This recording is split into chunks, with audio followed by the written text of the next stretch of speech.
Well, let's take a look at this MacBook. At first glance, doesn't look like it has any issues. What I'm going to do is I'll take it about 2 inches above the table and give it a small little drop. Would you look at that? No display. The first thing that I need to do is isolate the battery. So we'll disconnect that, disconnect this little flex, and then we'll unscrew the battery screw and make sure that isn't touching. Let's flip this around and take a look at these flex cables. In order to really get a good view of it, I'm going to take out the bar up here. I'm going to go ahead and disconnect these 3 coax cables so that we can pull out the entire bar. I'm going to disconnect the LCD backlight cable here. 2 connectors right here. And I'm actually going to reconnect it. Let's see if giving it a chance to kind of reset with the battery will get it on. That doesn't mean the issues will be fixed, but we'll at least be able to see that. I can hear it coming on, but I can't see anything. And off comes the display. I'm just going to try to get some of the dust and debris out from this area. Once we get the panel off, the backlight is going to be exposed and we don't want to get any dust on it. I'm just going to slowly cut and push through the adhesive that holds down this thin glass. And we'll set that aside. There's 2 pentalobe screws that hold down this plastic bracket that covers up the flexes. We'll slowly pull this out. If you go too fast, you can snap the plastic. It tends to break in the middle if you go too fast. So now we have better access to the display flex, and I can see what I think has happened. If you look right here, there's a line of adhesive right at the tweezer tips, and the display flex has slid up, and there's a kind of a gash right here. You can see that the cable here is all twisted.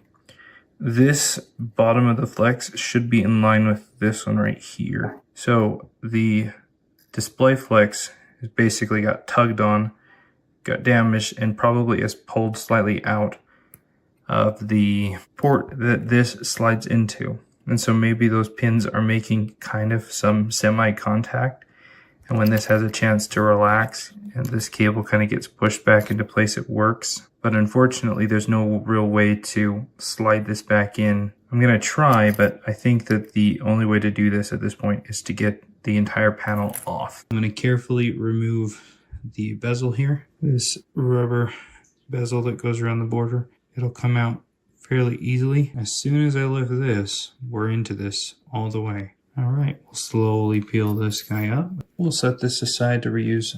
We have 9 screws to take out for the panel. We can move on to the hardest part of this repair, and that is extracting the display. And the reason it's so hard is because the adhesive that holds onto this isn't something that really lets go with heat. Gently try to roll it up in the tweezers. And of course you can't use isopropyl alcohol or any other thing to loosen up adhesives on this border, otherwise you will damage the backlight. This method takes forever, and on the dot at 30 minutes I made it exactly halfway. That took all of 47.5 minutes to simply remove all of this adhesive. We'll let the panel fall out without letting the backlight fall out, and out comes the display panel. This cable has slid out. Oh, look at how much further that went in. But because this one is compromised, I am going to pop it out. There's these 2 little prongs that you have to push down on, and out comes the flex, and in goes the new one. Now we can set the display panel aside while we work on getting the top case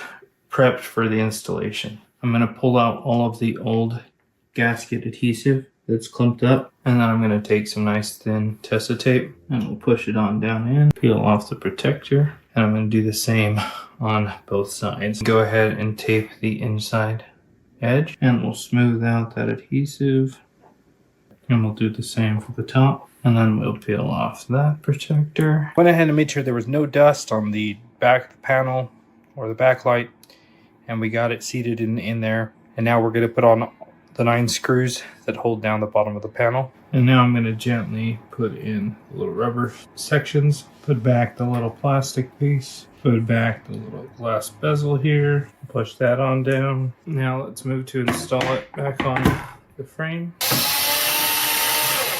Now we'll put back the hinge screws. Secure this one is because the flex cable isn't yet used to being in that position. Go ahead and connect up all the connectors for the display. And I'm going to put back the bracket and screws for everything. And then we'll be ready to test it. All right, well, it's time to see if all that work to replace this was worth it. Boom, look at that. Yes. Yeah, this is good to go. I'm gonna quickly slap on the back. We'll click it on down and put back all the screws. All right, so we've got it all back together. Everything is still working. One last thing we gotta do, of course, is make sure it doesn't happen again. So we're gonna do another 2-inch drop test.